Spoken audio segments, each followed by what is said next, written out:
Hello, friends. Welcome to a quick summary of our first workshop in this summer's Walk Beside Me workshop series. This workshop is entitled Question Beside Me, Developing Research Questions and Search Strategies.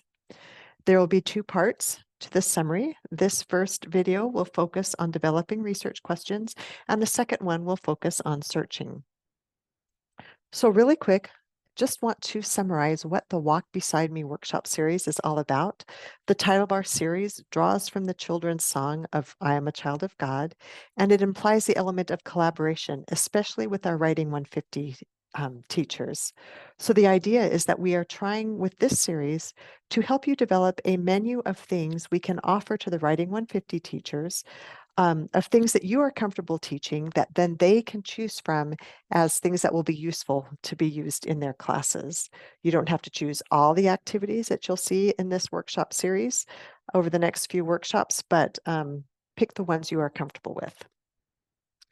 Also, in the Writing 150 classes, the students will be focusing on an inquiry paper. So just really quickly, I want to touch on what the inquiry paper is. The inquiry paper is intends to explore a question rather than arguing a position. The students are supposed to seek different perspectives around their topic instead of having a fixed mindset or a stance that they're taking. So it's an open-ended paper that does not seek to persuade or find a solution. So this means that their research questions must invite idea exploration and multiple perspectives and not be looking for simple yes or no answers or arguing what's right and wrong. So let's look at developing research questions that are a little bit more open-ended and explore a question. The first menu item that we are offering for your consideration are some activities on narrowing research questions. This could be the mind map or an AI activity that we have in one of our library modules. So first, let's look at the mind map. In this activity, this one's really great when students have really broad questions or only just a topic and they haven't even really gotten a question yet. You can encourage them to write their question down on paper, on a whiteboard, and you would demonstrate this on a whiteboard at the front of the classroom.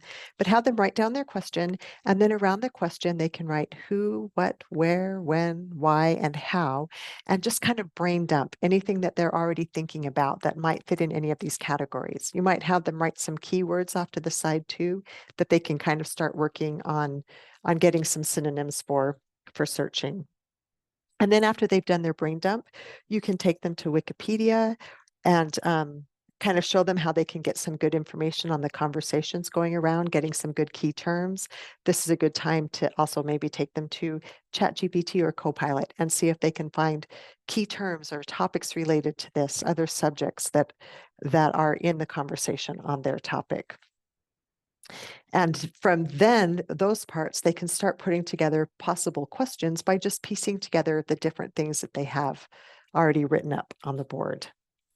In addition to the mind map, or not in addition to, but maybe instead of, maybe you have a shorter time to do a narrowing question activity, or you're in a one-on-one where you're helping a student who still feels really stuck. This is a good time for them to use the modules in our or an activity in one of our modules on forming research questions. And what you would do is just take them to the end of this forming research questions module, to this activity on how to narrow your research question. It will encourage them to go to Copilot and log in and then enter in this prompt that tells the AI to pretend that it's a professor who's really good at helping them narrow their questions. And then it will lead them through a series of questions to help them engage more with their topic and figure out where they might be going. It might even give them a couple of sources too. So this activity is really, really useful as well. Also, as part of narrowing their research questions, we want to help the students make sure their research questions are neutral. And so we want to give an opportunity to critique their research questions for them to do it. So you would walk them through this by maybe writing up a question that you've already come prepared with. So can exercise improve diabetes? You would point out to the students that, first of all, this is not a good open-ended question because it's yes and no. So how can you make it more open-ended?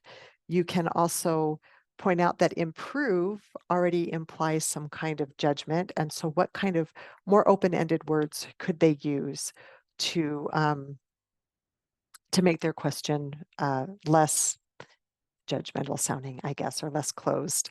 And then after doing this, if you want to, you can walk them through a narrowing activity like we did already, but you can also do this after they've narrowed their question to just see, to make sure that it's neutral.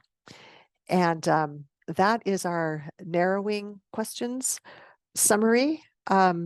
Take a moment to just reflect if there are any of these approaches that match what you already do that you can capture and put on a menu to offer the professor, or is there something you would like to add that you haven't done in your lessons before? And if there's anything you want to practice or learn more about, please reach out to me, Stacy, or to Tony Pilcher, and we would be happy to help you. Thanks so much for joining me.